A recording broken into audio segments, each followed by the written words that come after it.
اعوذ باللہ من الشیطان الرجیم پناہ مانگتا ہوں میں اللہ کی شیطان مردود سے۔ بسم اللہ الرحمن الرحیم شروع اللہ کا نام لے کر جو بڑا مہربان نہایت رحم والا ہے۔ الرحمن الرحیم اللہ يعلم ما تحمل كل انثى وما تغيض الارحام وما تزداد وكل شيء عنده بمقدار عالم الغيب والشهادة الكبير المتعال سواء منكم من أسر القول ومن جهر به ومن هو مستخف بالليل وسارب بالنهار اللہ یعلم اللہ جانتے ہیں ما تحمل جو اٹھاتی ہے کل انثی ہر مادہ وما تغیض الارحام اور جو کچھ کم کرتے ہیں رحم وما تزداد اور جو بڑھاتے ہیں وکل شیء اور ہر چیز عندہ اس کے ہاں بمقدار ایک اندازے سے ہے عالم الغیب والشہادہ وہ جانتا ہے ہر چھپی اور ظاہری چیز کو الکبیر المتعال وہ بہت بڑی ذات ہے بہت بلند ہے سواء منکم برابر ہے اس کے سامنے منکم من اسر القول تم میں سے وہ شخص جو چھپا کے بات کہے ومن جہر بھی اور جو ظاہر کر کے اونچی آواز سے کہے ومن ہوا مستخف باللیل اور وہ شخص جو چھپنے والا ہو رات میں وسارب بالنہار اور جو چلنے والا ہو دن میں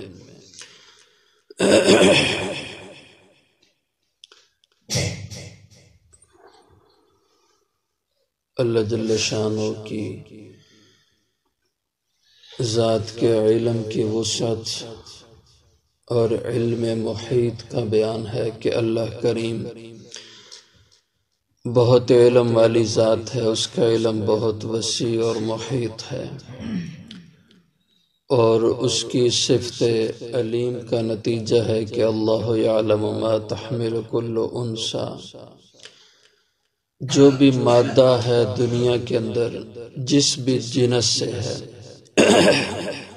اور حالت حمل میں اس کے پیٹ میں جو بھی بچہ ہے اس بچے کی کلی کیفیات ایک ہے دو چار کیفیتوں کا جاننا وہ تو کچھ ذرائع سے انسان جان سکتا ہے لیکن کلی طور پر ہر مادہ کے پیٹ میں جو ہے اس کی معلومات اس کی صفات ان کا علم ہونا یہ اللہ کی ذات کے سوا کسی کو نہیں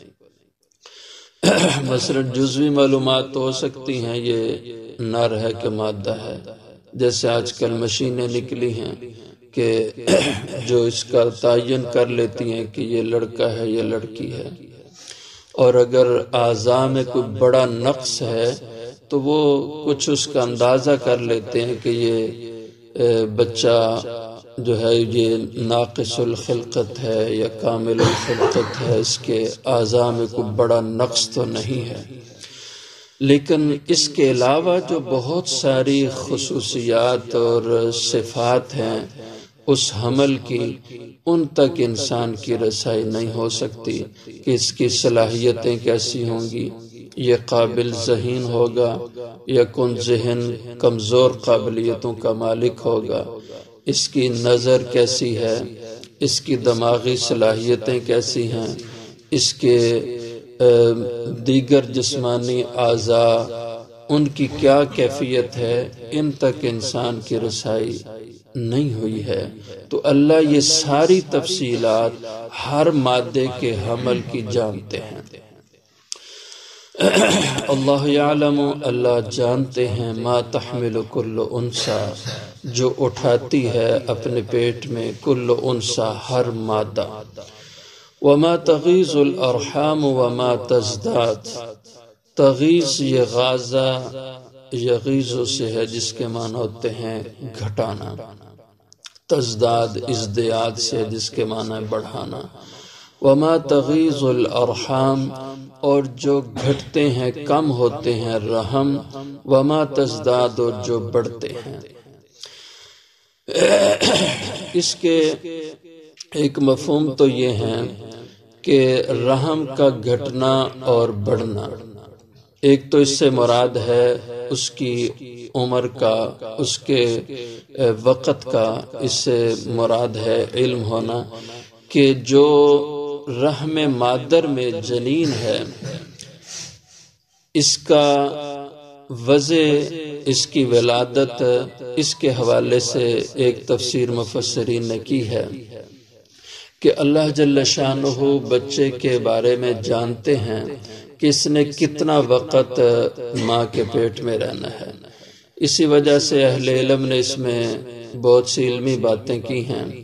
کہ مدت حمل کتنی ہوتی ہے، جو بچہ رحم مادر میں رہتا ہے کم سے کم اس کی عمر کتنی ہے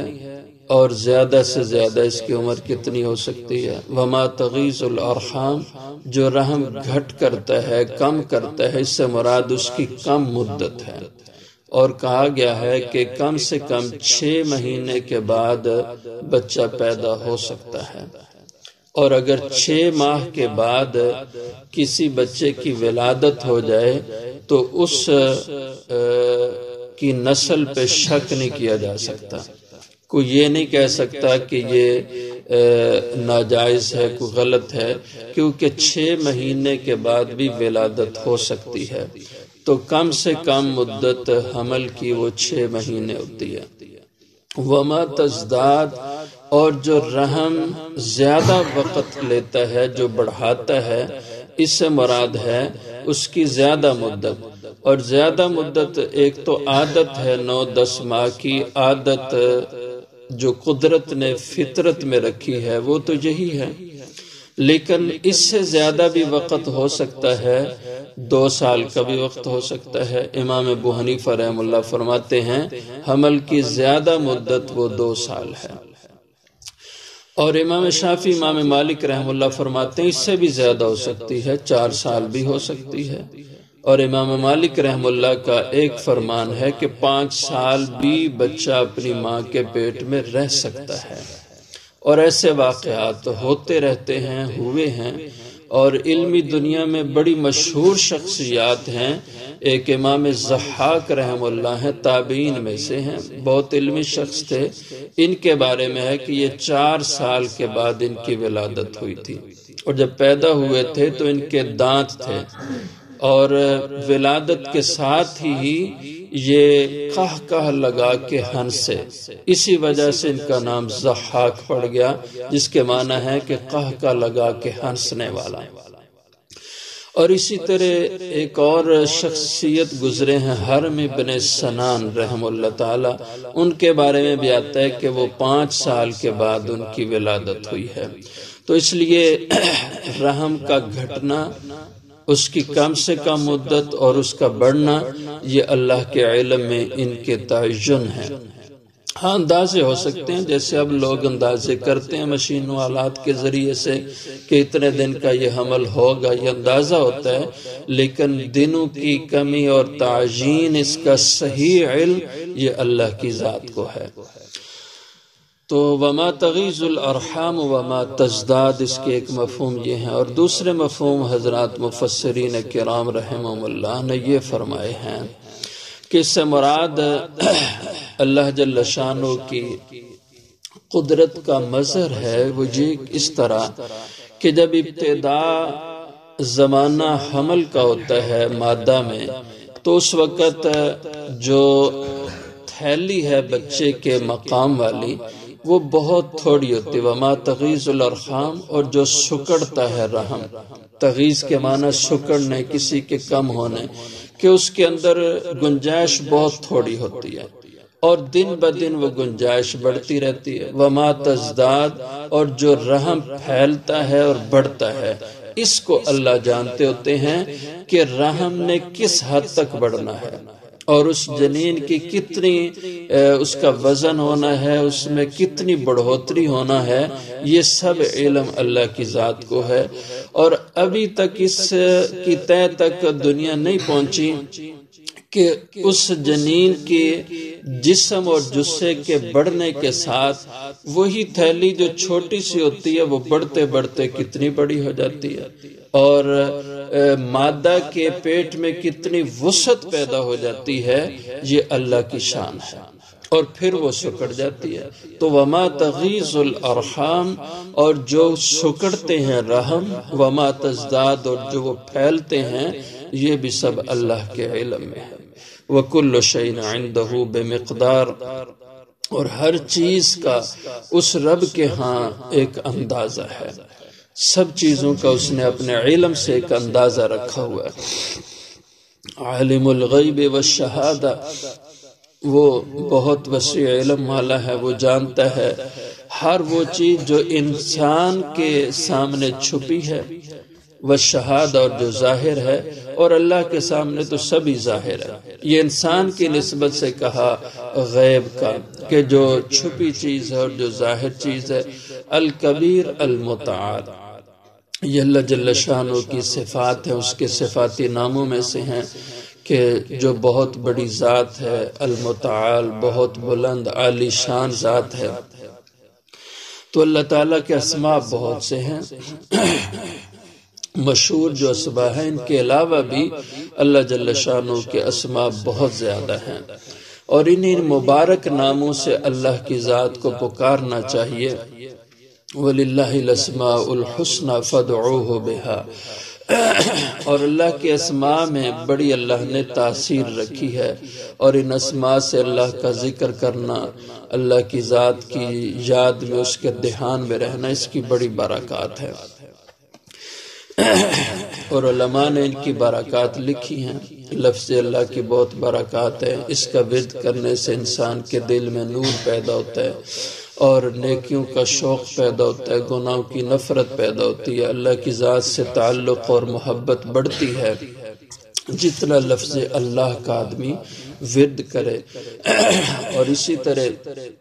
اپنی زندگی کے روزمرہ کے مسائل میں اللہ جل شانہ کے اسماء کی بڑی برکات ہے۔ انسان کو رزق کے مسئلے میں پریشانی ہے تو یا رزاقوں کا ورد کیا کرے کثرت سے، یا رزاق کا ورد کرے تو اللہ تعالیٰ رزق کی پریشانیوں سے محفوظ فرماتے ہیں۔ ان اللہ هو الرزاق ذو القوة المتین، اس آیت کو پڑھا کرے، یا صرف یا رزاق پڑھا کرے۔ بچیوں کی رشتوں کی پریشانیوں میں مبتلا ہو تو یا لطیفوں کا ورد کیا کرے، اللہ کا اس میں صفاتی ہے۔ اور اگر محبتوں کی کمی واقع ہو رہی ہے، رشتوں میں، میاں بیوی میں، بہن بھائیوں میں محبتوں میں کمی واقع ہو رہی ہے، اختلاف، جھگڑے، نفرتیں، دوریاں پیدا ہو رہی ہیں، تو یا ودودوں کا ورد کثرت سے کیا کریں۔ اور بالخصوص خواتین کو گھروں میں اس کا اہتمام کرنا چاہیے۔ علماء کہتے ہیں کہ کھانا پکاتے ہوئے، ان کاموں کو کرتے ہوئے یا ودودوں کا ورد کریں تو اس سے اہل خانہ کے دلوں میں الفت محبتیں پیدا ہوتی ہیں۔ تو اس طرح اللہ تعالیٰ کے اسماء مبارکہ میں بہت برکات ہیں۔ سواء منکم، اس کے علم کی وسعت کا یہ حال ہے کہ سواء منکم، اس کے سامنے تمہاری ساری کیفیات برابر ہیں، کہ منکم من اسر القول، تم میں سے جو آدمی چھپا کے بات کہے، ومن جہر بھی، اور جو ظاہر کر کے بآواز بلند کہے، اس کے سامنے برابر ہیں۔ ہمارے لیے تو اس کی اہمیت ہوتی ہے کہ ہم کسی کو کہتے ہیں ذرا جی اونچی آواز سے بات کہنا، کوئی بات مجھ سے رہ نہ جائے۔ جیسے اب میں بات کہہ رہا ہوں، اگر آہستہ بولوں گا تو آپ کو بعض باتوں کی سمجھ نہیں آئے گی، اس لیے ہم اس کے محتاج ہیں کہ آواز بلند ہو۔ ہمارے سامنے فرق ہوتا ہے آہستہ آواز میں، بلند آواز میں، لیکن اللہ جل شانہ کے سامنے اس میں کوئی فرق نہیں ہے۔ اور وَنَحْنُ أَقْرَبُ إِلَيْهِ مِنْ حَبْلِ الْوَرِيدِ، اللہ تو انسان کی شاہ رگ سے بھی زیادہ قریب ہے۔ یہ تو دل میں بھی بات کہے تو اللہ کی ذات اس کو بھی جانتے ہیں، إِنَّهُ عَلِيمٌ بِذَاتِ الصُّدُورِ۔ ومن هو مستخف باللیل، اور اللہ اس کو بھی جانتے ہیں جو راتوں کو چھپنے والے ہیں۔ رات کی تاریکی اور اندھیرے میں جو ہے وہ بھی اللہ کے سامنے ہے۔ وسارب بالنہار، اور جو چلنے والا ہے دن میں وہ بھی اللہ کے سامنے ہے۔ اور حضرت ابن عباس رضی اللہ عنہ نے اس کے معنی یہ بیان کیے، ومن هو مستخف باللیل، اور وہ جو رات کو چلنے والا ہے بدکاری کے لیے، یعنی جو شخص رات کی تاریکیوں میں گناہ کرے یہ نہ سمجھے کہ وہ کسی سے چھپا ہوا ہے، اس کو کوئی دیکھ نہیں رہا، اس تاریک اور گھپ اندھیرے میں اسے کون دیکھے، کس کی نظر اس پہ ہے۔ فرمایا ومن ہوا مستخف باللیل، وہ رب اس گھپ اندھیرے میں بھی جانتا ہے کون گناہ کی طرف چلنے والا ہے، کون چھپنے والا ہے رات کے اندھیرے میں گناہ کے ساتھ۔ وسارب بالنہار، اور چلنے والا ہے دن کو۔ فرمایا اس کا مفہوم یہ ہے کہ رات کو جو گناہ چھپا کے کیا اپنی کم عقلی سے، دن کو وہ پھر لوگوں میں گھوم پھر کے بتلا رہا ہے۔ سارب بالنہار، اور دن کو چلنے والا اس گناہ کی تشہیر کے ساتھ۔ یہ حضرت ابن عباس رضی اللہ عنہ نے اس کے معنی بیان کیے۔ تو یہ اس سے اللہ نے اپنے علم کی وسعت اور علم محیط کو بیان کیا کہ اللہ بہت علم والی ذات ہیں۔ انسان کے بھی اعمال جتنے ہیں یہ کبھی نہ سوچے سمجھے کہ میرے اس عمل کی کس کو خبر ہوگی، اللہ کو سب کی خبر ہے، جو رات میں کرے، دن میں کرے، تنہائی میں کرے، سب کے سامنے کرے، چھپا کے ظاہر کر کے کرے، اللہ کو سب اس کے اعمال کا علم ہے۔ اور اسی علم کے ساتھ کل ہر انسان کا اللہ جل شانہ حساب لیں گے اور اس سے سوال و جواب کریں گے۔ آگے مزید اس کا مضمون انشاءاللہ۔